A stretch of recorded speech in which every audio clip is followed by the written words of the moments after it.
Hey Noé, comment ça va aujourd'hui? Ça va bien, ça va bien. Je reste à la maison. Mhm. J'avais pas l'intention de sortir. On n'a pas trop le choix en ce moment, hein? Je fais semblant que j'ai le choix. Ouais, il y a des gens qui disent, ah, moi j'étais déjà remote avant Covid, donc Ouais, c'est sûr que tu comme j'étais déjà un peu remote là, c'est comme, mais euh, c'est comme il y a beaucoup moins de travel. C'est comme Mhm. tu vas plus nulle part en fait, Ben oui, à part au Provigo, faire tes groceries. Donc là, avant d'entrer dans le vif du sujet ou de la conversation, donc j'aimerais commencer par et que tu as commencé par que toi tu présentes un peu ton entreprise. Moi, ce que je comprends, Agency Strive, donc c'est une agence de marketing. Est-ce que tu pourrais en dire plus là-dessus? Ouais, en fait. Agency Strive, c'est une agence de développement des affaires. OK. Donc, en fait, le but, c'est de vous aider à faire plus de ventes, que OK. ce soit au niveau du marketing, développement. Donc, on travaille un plan pour aller chercher plus de clients, mais aussi que ce soit, tu sais, comme face à face. Avant Covid, ça se passait bien, mais aussi digital. Donc maintenant, tu sais, comme l'aspect plus digital, donc sur le web, trouver les différentes techniques, puis aller en profondeur. Donc, tu sais, comme par rapport au site web, par rapport au e-commerce, maintenant, ça prend de plus en plus de place Yeah. aux applications. Donc, c'est sûr que en ce moment, qu'est-ce que je vais faire, c'est j'ai toujours été très stratégique dans mon Mhm. approche.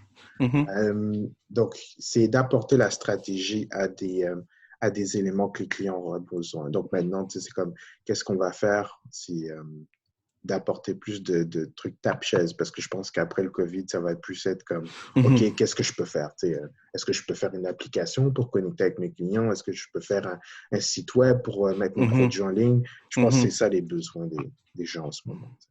Donc là, oui, c'est sûr qu'en ce moment, tout le monde pense à une stratégie de se positionner en ligne. C'est Mhm. comme, on n'a quasiment pas le choix. Donc, Non? moi, la seule chose que j'espère qu'après COVID, que les gens vont toujours considérer cette stratégie-là pour leur entreprise. Mais là, tantôt, tu as parlé de t'es une agence de développement des affaires, tu es Mhm. au point de vente et marketing. Et moi, je voulais savoir, est-ce qu'il y a vraiment une différence entre la vente et le marketing?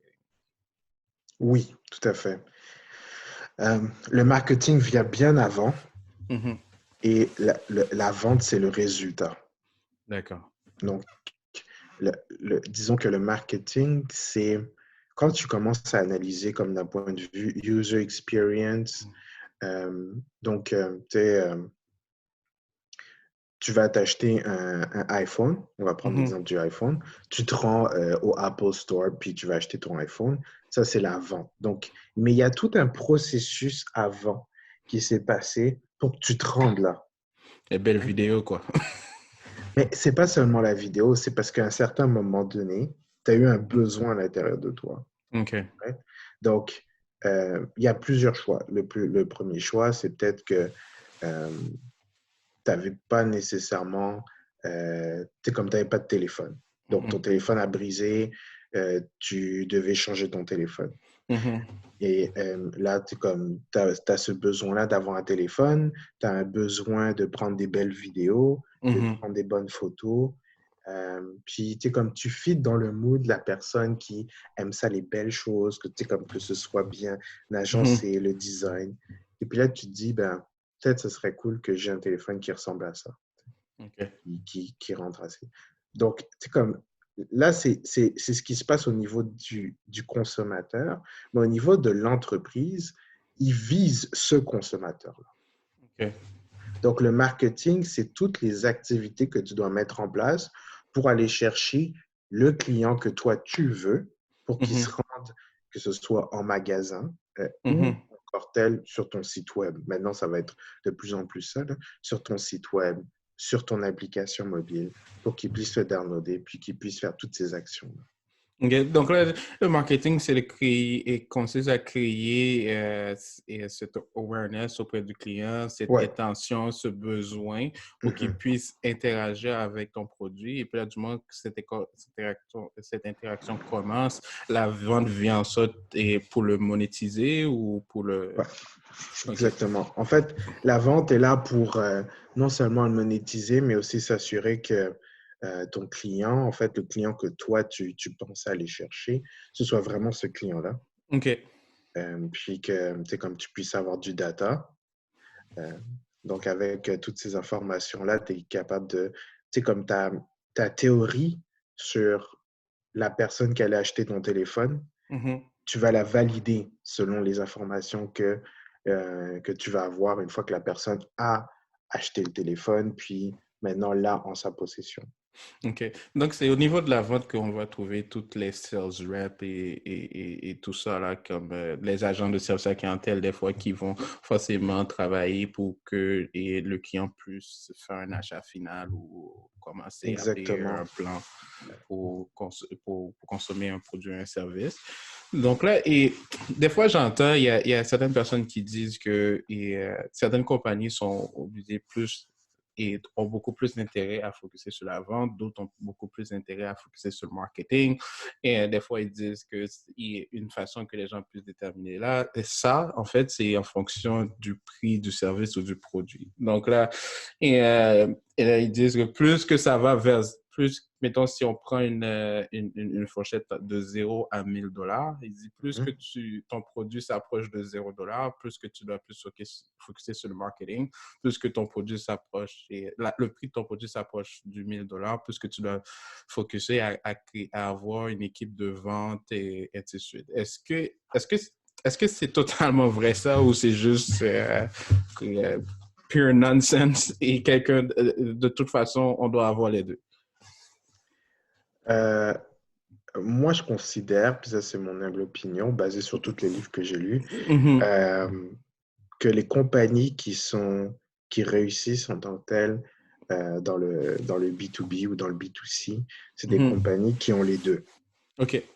Parce que en tant que tel, c'est comme vendre un produit, euh, c'est comme si tu as des vendeurs, mais qui n'ont pas nécessairement une direction. Mhm, Donc, ça veut dire qu'ils n'ont pas nécessairement tout le marketing derrière qui te dit, bon, ben, tu sais, comme tu dois aller chercher la personne qu'on cherche en ce moment, c'est un jeune homme ou une jeune mhm, femme, OK, qui a entre 19 et 25 ans, qui aime ça prendre soin de lui. Disons, je sais pas moi, que mhm, tu vends des produits de beauté, là, qui aime ça prendre soin de lui, qui peut-être en ce moment est à la recherche de quelqu'un de l'autre sexe ou du même mhm. sexe ou whatever.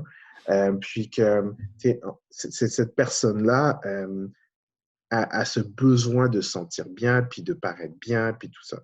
Donc, en fait, c'est comme il doit avoir un travail qui doit être fait du marketing pour Mhm. aider à cibler la bonne personne pour les ventes. Tu sais. OK. Parce qu'après ça, qu'est-ce qui se passe avec les ventes? C'est que très souvent, euh, tu sais, j'ai travaillé pour beaucoup d'entreprises dans le développement des affaires, Mhm. puis ils vont dire, OK, vends.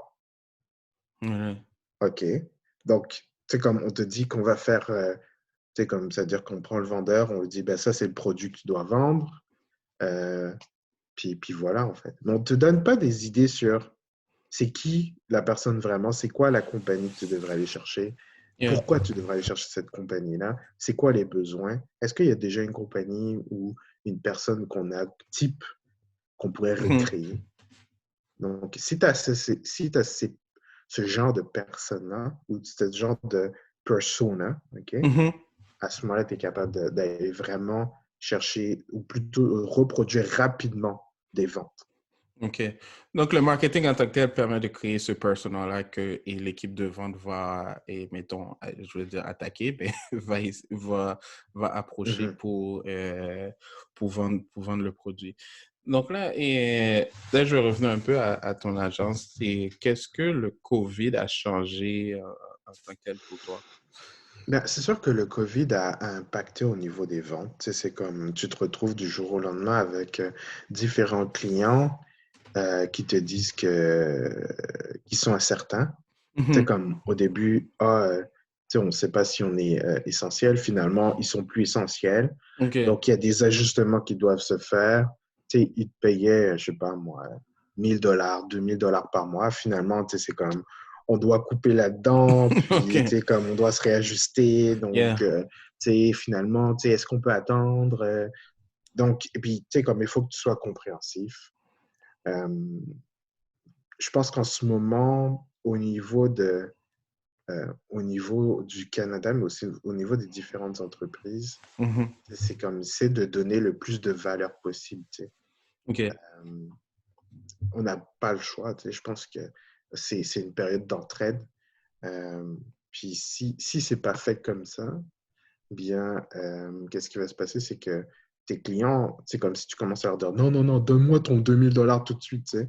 OK. Euh, si tu n'es pas compréhensif, si tu n'es pas empathique, ben, ça prouve que peut-être à l'intérieur de toi, dans les valeurs de ton entreprise, il doit y avoir un ajustement qui doit être Hmm. fait. OK. Oui, ici. Euh, Mais, mais est-ce qu'en ce moment, une entreprise devrait arrêter toute activité de marketing en tant que telle? Est-ce qu'il devrait commencer et est-ce qu'il devrait continuer à payer pour les ads ou est-ce qu'il devrait toujours travailler sur une stratégie numérique en ligne?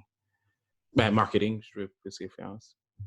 moi, je te dirais qu'en ce moment, payer pour des publicités, euh, c'est un bien. Tout dépend de c'est quoi ton budget. T'es comme, OK. je pense que si on regarde ça, je peux Mhm. te donner deux types de réponses. All Je peux te right. donner la réponse d'une agence. Yeah. Donc, moi, Noé Dominique, je te dis, mais oui, continue à dépenser pour tes publicités. C'est excellent. C'est quoi ton budget? Tu sais. Mais d'un point de vue de l'autre côté, c'est comme je te parle de quelqu'un qui est responsable, puis qui doit réajuster qui doit réajuster le tir au niveau des Mhm. finances. Euh, en ce moment, tu tombes dans une incertitude. Si tu es dans le domaine de la santé, Mhm. tu vends certains produits pharmaceutiques, exemple, Yeah. oui, tu peux continuer à mettre de la publicité plus que jamais même. Tu sais. Tu dois montrer Mhm. aussi que tu es là pour les personnes qui sont sur le front, puis que Mhm. ton produit il peut aider pour ça. Great. Mhm. Mais si tu n'es pas nécessairement comme un service essentiel, je te dirais que prends le temps de réajuster ta stratégie. Puis, tu sais, comme on redémarre quand tu comme on est capable de sécuriser du revenu. Tu sais. OK. Il faut que tu sécurises ton revenu. Tu ne peux pas juste brûler l'argent que tu as en ce moment. Surtout Yeah. quelquefois que pour l'entrepreneur, l'argent qu'il accumule, c'est l'argent dans lequel il pige pour se donner un salaire. OK. Donc là, c'est vraiment, et en gros, c'est une opportunité que quelqu'un devrait prendre et pour se repositionner, pour Mhm. replanifier et du moment que en attendant que l'économie se relance et puis et maximiser là-dessus. Donc là, ouais. Mais je rajoutais aussi quelque chose, tu sais, au niveau organique, tu sais, parce qu'il y a deux types de publicité. Tu as la Ouais. publicité qui est payante, tu sais, comme Mhm. Google Ads, tout ça. Mais tu Mhm. sais, comme au niveau organique, Mhm. tu sais, comme exemple, tu sais, j'ai fait un post Mhm. sur LinkedIn, puis que je dis, tu sais, comme ça, ces choses-là, c'est gratuit. All right, C'est all right. comme faire un blog, faire tu sais, un post, tu sais, un vidéo post si vous êtes à l'aise avec ça. Mhm. Tu sais, continuez sur Instagram, essayez de mettre des posts qui sont spécifiques, mais aussi tu sais, comme qui rajoutent de la valeur à votre entreprise. Mhm. Et tu sais, quand on est là, ben, tu sais, ça, Mhm. c'est des activités qui doivent continuer d'être faites. Tu sais.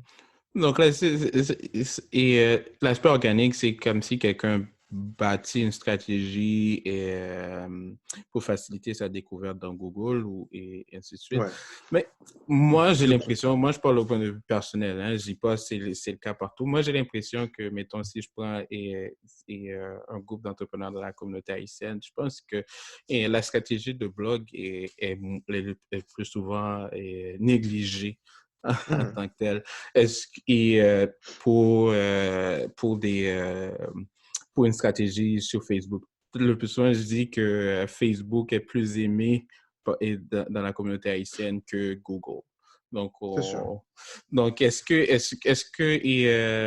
d'après toi, pourquoi est-ce que tu as une idée pourquoi les gens sont plus focusés et Google, et je dis pas Google, like, je fais plus référence à Facebook que Google dans leur approche et les entrepreneurs de la communauté haïtienne? Je pense que ça dépend de comme déjà, quand tu regardes les entrepreneurs de la communauté haïtienne, comme la Jeune Chambre de commerce haïtienne, Mhm. euh, il y en a beaucoup qui, comme la tranche d'âge est relativement, c'est des jeunes personnes. OK. Donc, notre tranche d'âge est vraiment plus pour du contenu qui se prend rapidement, OK. comme que ce soit sur Instagram, sur Facebook, donc des Yeah. vidéos, comme un carrousel d'informations. Mhm. C'est comme ça qu'on consomme notre information. OK. Contrairement aux baby boomers où ils étaient plus à l'aise à regarder des blogs, à lire là-dessus. C'est comme c'était un peu l'ancienne génération. Notre génération, c'est beaucoup vidéo. C'est OK. très vidéo. Donc, OK, je comprends. Donc, mais est-ce que YouTube reste pas une meilleure stratégie par rapport à IGTV? Moi, je pense que oui, mais je voulais avoir ton point là-dessus. Euh, YouTube, ça prend du temps à scaler, c'est sûr et certain. OK. Donc, c'est sûr que, tu sais, comme si tu as déjà un following sur IGTV, sur Instagram, tu commences à bâtir ton following sur Instagram, Mhm. euh, les personnes, ils vont regarder ton vidéo sur Instagram. Tu sais, OK. ils connaissent, tu sais, c'est beaucoup plus simple. Sur YouTube, tu sais, comme tu dois vraiment faire beaucoup plus de travail, donc s'assurer que, tu sais, comme il y a des liens, que tu continues à éditer tes vidéos. Puis YouTube, c'est une job à temps plein. OK. All right. YouTube, c'est une job à temps plein. C'est comme si tu commences sur YouTube puis tu fais des vidéos, tu fais du contenu. Il y a un format de contenu sur YouTube, tu sais, comme que les personnes ils vont faire. Tu sais. OK. Tu sais, quand tu regardes quelqu'un sur YouTube et quelqu'un sur Instagram, c'est un peu différent. En fait, c'est différent. Sur Instagram, la personne va tout de suite rentrer dans, dans le vif du sujet. Tu sais, elle va parler de son truc parce qu'elle a 1 minute 30, disons. Tu sais. Elle sait qu'elle ne peut OK. pas miser. Tu sais, comme tu as dit que sur YouTube, ça va être comme Hey, hi guys, how you doing? Tu sais, comme, puis parler à son following. Puis tu sais, comme don't forget to subscribe, click Yeah. this like below. Tu sais, c'est comme, il y a beaucoup de choses que tu dois dire. Donc, tu sais, comme quand tu commences à t'habituer, puis là, tu dois comme dire ton vidéo, dire exactement qu'est-ce que tu Mhm. veux dire, faire un recap à la fin, OK. comme leur demander de click and subscribe, tu sais, Mhm. pour augmenter ton following. Et tu dois faire ça très souvent. All right. You have to upload all the time pour OK. que l'algorithme puisse dire oui, OK, Ça, c'est, c'est un vrai créateur. ouais, exactement. Ce gars-là, il n'a pas fait, tu sais, parce qu'il y a plein de gens qui uploadent 1 ou 2 fois comme ça, tu sais. Je veux dire, Ouais. that's it. Mais tu sais, c'est que si tu commences à uploader constamment, tous les jours, là, à un certain moment donné, tu es comme, ah, OK, tu sais, cette personne-là commence à uploader. Tu as un contenu qui est léché, visé pour une certaine catégorie de personnes. Yeah. Puis là, c'est comme, tu sais, disons que c'est pour les jeunes de la communauté haïtienne. OK, tu parles de, je sais pas moi, des produits, tu sais, comme de la peau qui Mhm. sont bons pour la peau noire. Tu parles du Mhm. savon, tu parles des Mhm. produits pour les cheveux. Yeah. Ben, il faut que tu uploads. Tu as Yeah. besoin d'être constamment là, puis de commencer à faire tu sais, comme différentes, euh, comment on appelle ça? C'est comme des featuring avec différentes personnes de la Mhm. communauté pour ramener ça intéressant. Puis, puis la façon que tu structures ton vidéo, puis les informations que tu vas mettre, comment tu découpes ton vidéo, puis comment tu structures, c'est ça qui va faire que les gens vont rester collés à ton content. Tu sais. OK, je comprends. Donc, c'est comme YouTube est beaucoup plus formel que Instagram. Ben, YouTube est devenu formel parce qu'il y a des gens qui ont aussi, tu sais, comme il y a des personnes qui ont des, il y a des millions de dollars en ce moment sur YouTube. OK. Parce que toutes les entreprises, tu sais, comme je te donnais un exemple, tu sais, Mhm. ma femme, elle regarde différentes émissions les talk shows, all Mhm. those talk shows. Exemple de Real. Mhm. Bon. The Real est rendu sur YouTube parce qu'ils n'ont pas le choix. Yeah. Donc, ils sont rendus sur YouTube, ils font une conférence, puis ils parlent comme des différentes choses Yeah. qui passent, puis comme they talk about their product and blah blah blah, puis comme différentes choses qui se passent dans leur communauté, mais aussi à travers les gens, puis comme différents sujets qui peuvent toucher leur public cible. Donc, toi qui vends un certain produit, tu fais quand même compétition d'une certaine manière à ces gens-là. OK. C'est ton contenu, c'est comme si toi, tu suis The Real, tu vas continuer à suivre The Real. Puis si la personne a le choix entre parler, je sais pas moi, d'un produit de beauté sur The Real, Mhm. puis ton produit de beauté, ben, c'est sûr que les gens qui sont des die-hard fans de ta chaîne vont te suivre, mais Mhm. on veut savoir qu'est-ce que The Real va dire là-dessus, tu sais. Yeah, yeah, C'est yeah, des yeah. stars, là. Donc, Yeah. tu fais compétition à ces gens-là. Yeah. C'est vraiment intéressant le point de compétition que tu amènes et je pense que une fois, qu'est-ce qu'on m'avait expliqué, mettons pour les entrepreneurs, des fois, qu'est-ce qu'ils doivent comprendre, c'est que le compétiteur n'est pas forcément ton compétiteur direct, là. Donc, tu as donné l'exemple de Beauty Shop, donc, Mhm. ou quelqu'un qui vend des produits de beauté, là. Moi, si je vends des produits de beauté, c'est pas forcément mon compétiteur, c'est toi aussi qui vends des produits de beauté. Donc, Non. et mon compétiteur, c'est toute personne qui capte l'attention de mon audience, c'est Netflix ou bon, je dis Netflix, mais ça reste aussi les réseaux sociaux. Tout, Mhm. tout, toute chose qui peut faire en sorte que mon audience dit, je suis confortable là où je suis, donc je vais pas aller forcément ailleurs. Mhm. Donc c'est vraiment intéressant ce point-là. Donc là, je vais revenir sur un post que tu avais fait du moment que COVID a commencé. Donc, tu as dit, tu as fait un post et tu as dit, ben écoute, je sais qu'en ce moment, c'est une période difficile. Les gens vont obliger d'utiliser des outils qu'ils n'utilisent pas comme Slack, Microsoft Teams et pour collaborer avec leur équipe. Là, je voulais savoir comment comment tu vois l'avenir pour les entreprises au point de vue marketing avec je ne veux pas dire ce nouveau concept de collaboration, mais plus cette expérimentation qui va devenir la norme plus tard de collaborer, mettons, dans des Slack et des Teams en ce moment. Ben, c'est sûr que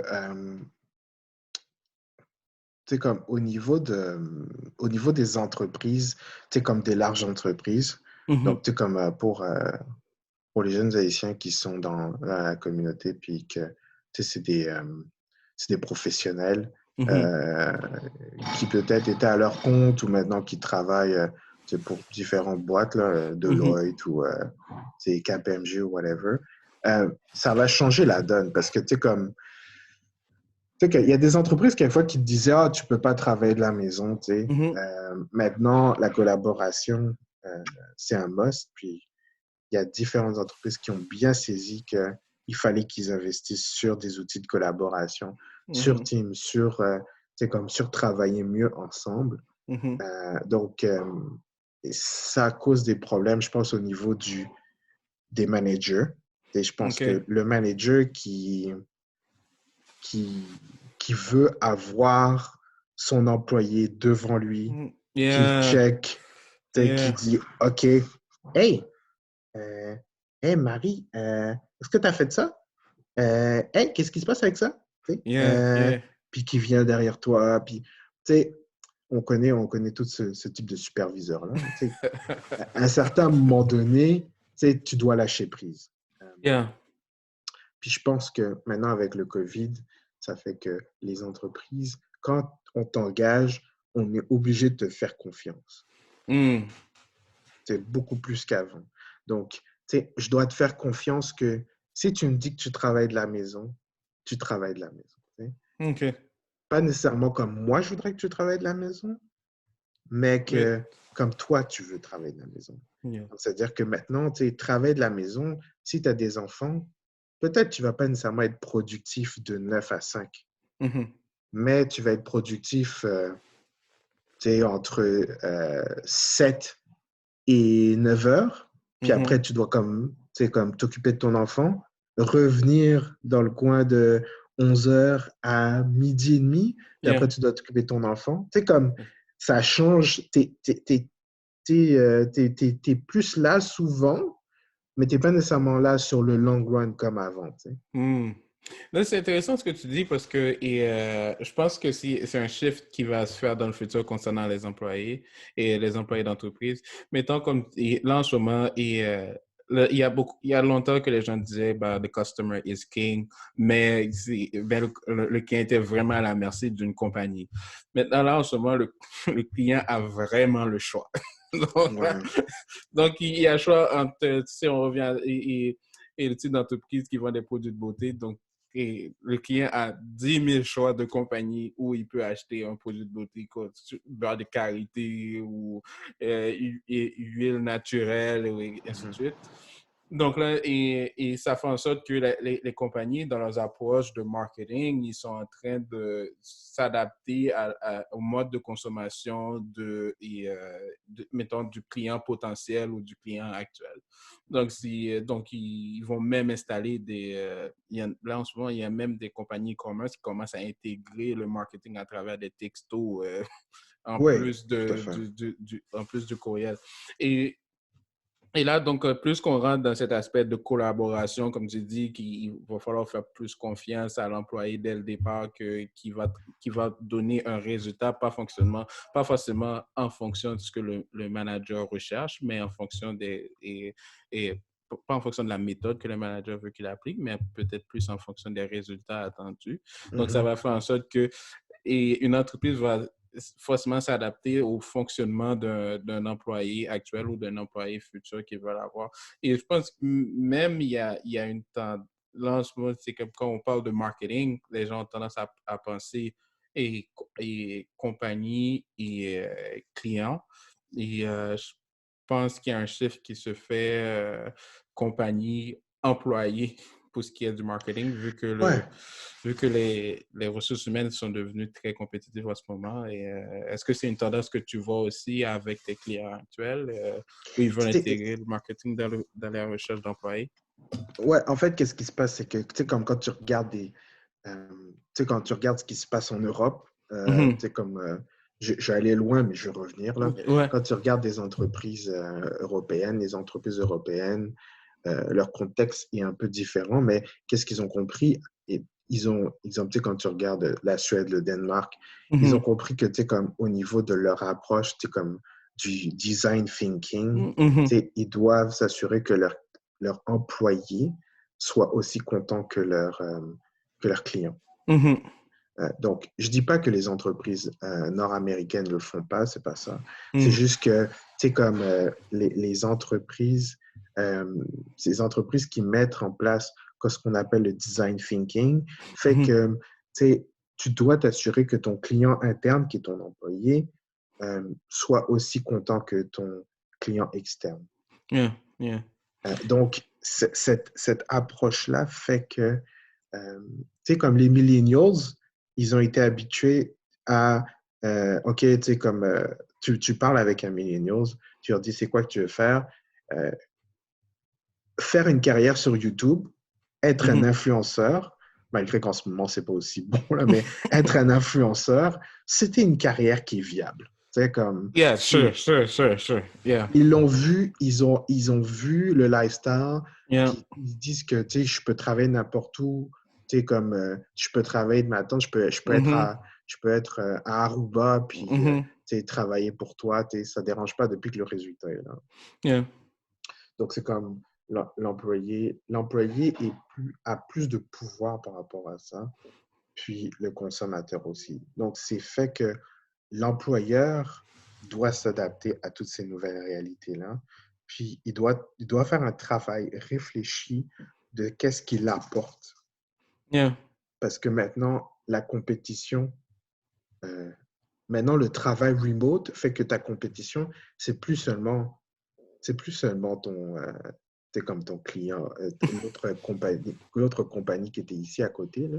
Yeah. Mais si tu travailles remote, tu peux travailler remote de Toronto, tu peux travailler remote de Yeah, New York, tu peux yeah. travailler. Puis les compagnies qui ont du budget vont commencer à te mettre, qui avaient déjà cette pensée-là, Mhm. vont être capables d'aller chercher des employés de partout Yeah, et de les faire travailler de n'importe où en collaboration. Il n'y a pas de souci, tu sais. yeah.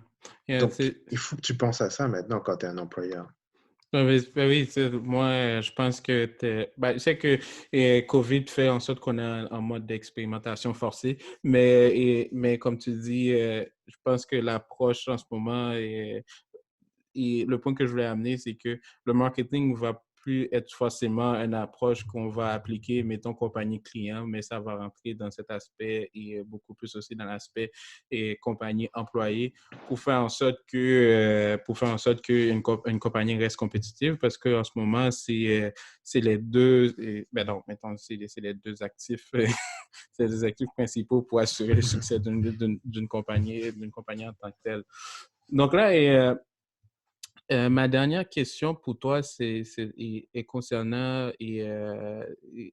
un apprentissage que tu as peut-être fait ou pas durant le COVID. Est-ce qu'il y avait quelque chose avant le COVID que tu y pensais comme stratégie et là, avec le COVID, même si tu dis, même si le COVID passe, plus jamais je ferais ça? Euh, Déjà, tu sais, comme si tu dois savoir quelque chose sur moi, moi Mhm. j'aime ça apprendre. Yeah, Donc, c'est sûr que, tu sais, comme j'ai toujours une liste de livres que je dois lire. yeah. Mais une des choses que je voulais faire, c'est d'augmenter la possibilité comme de travailler sur tout ce qui est user experience, Mhm. puis d'apporter ça à la communauté, puis de travailler sur tu sais, comme l'apprentissage design thinking, Mhm. puis de donner ça. En fait, qu'est-ce qui se passe, c'est que les, maintenant, avec le COVID, qu'est-ce qui, comme tu avais dit, là, pour toucher à ton point, les entreprises qui ressortent du lot, c'est les entreprises, bien sûr, qui ont travaillé Mhm. sur leur expérience employée, puis on Yeah, travaille sur l'expérience du client yeah. et qui fait que c'est beaucoup plus simple. Donc, tu sais, maintenant, ton produit ou ton travail est vraiment évalué par les gens. Tu sais, Yeah. la différence avant le COVID, c'est qu'avant le COVID, tu pouvais parler avec une entreprise puis leur dire que tu as besoin d'un site e-commerce, Yeah. puis ils te disent non, j'en ai pas besoin parce que tous mes clients, ils viennent me voir, tu sais. Puis c'est Yeah, yeah, yeah, les yeah, clients yeah. d'avant. Puis, Yeah. mais maintenant, si tu n'avais pas ton site e-commerce, tu es mort. Et si tu en avais un, il faut qu'il soit aussi bon ou qu'il soit bien pensé comme, Ouais. euh, comme, comme Amazon. Tu sais, je veux dire, tu sais, Amazon te facilite la vie, donc c'est comme, il y a ce facteur-là, puis il faut que tu aies le stock. Donc, tu sais, Ouais. c'est comme. Donc, l'expérience utilisateur, pour moi, est devenue clé. En ce moment, je suis dans tout cet apprentissage-là. J'avais déjà commencé à lire là-dessus beaucoup. Mhm, mhm. Je fais mes certifications pour vraiment être capable de travailler là-dessus. Parce que quand tu regardes, tu sais, comme le marketing, la vente, l'expérience utilisateur reste au centre de ça. Écoute, Donc, c'est vraiment de travailler là-dessus. ben, c'est vraiment super. Donc, Noé, je te dis vraiment merci beaucoup pour cette conversation aujourd'hui. Donc, et puis, je te souhaite beaucoup de succès avec Agency Strive et dans le Merci. développement des affaires. Je sais que le futur s'annonce, comment je peux Bright? dire, bright. That's it. The future is friendly! De toute façon, ça doit remonter à un moment donné. On peut pas Non, non, écoute, on est dans le plus bas, là. On est dans le plus bas, c'est clair. Mais tu sais, comme, qu'est-ce que je veux dire, c'est que, tu sais, si je devais, comme, donner un conseil à tous les entrepreneurs en ce moment, c'est Mhm. de s'assurer de bien gérer, tu sais, comme, leur cash flow en ce moment. Yeah. Tu sais, comme, de faire tu sais, il y a des programmes en ce moment, il y a différents programmes qui ont été mis en place, tu sais, de faire les applications, de voir si vous êtes éligible, comme, de regarder pour voir est-ce que comme vous êtes capable d'étendre ce cash-là, d'aller chercher de l'argent du gouvernement. Mhm. Puis de penser aussi à la façon qu'ils vont être capables de tirer leur épingle du jeu une fois que tout ça est fait, je pense que ça va être ça. Ben oui, définitivement. Écoute, je te dis encore merci pour ces conseils-là. Et puis, c'est sûr qu'on va parler bientôt. Et puis, je te dis salut. Ouais, puis merci Jules, merci à la communauté, à la Jeune Chambre de commerce haïtienne d'avoir pensé, puis de tout le travail que vous faites pour structurer les ateliers, puis pour comme aider différentes, pour le networking, le réseautage, puis tout ça. Donc, c'est apprécié. Parfait. On se dit à bientôt. Merci, à plus. Salut.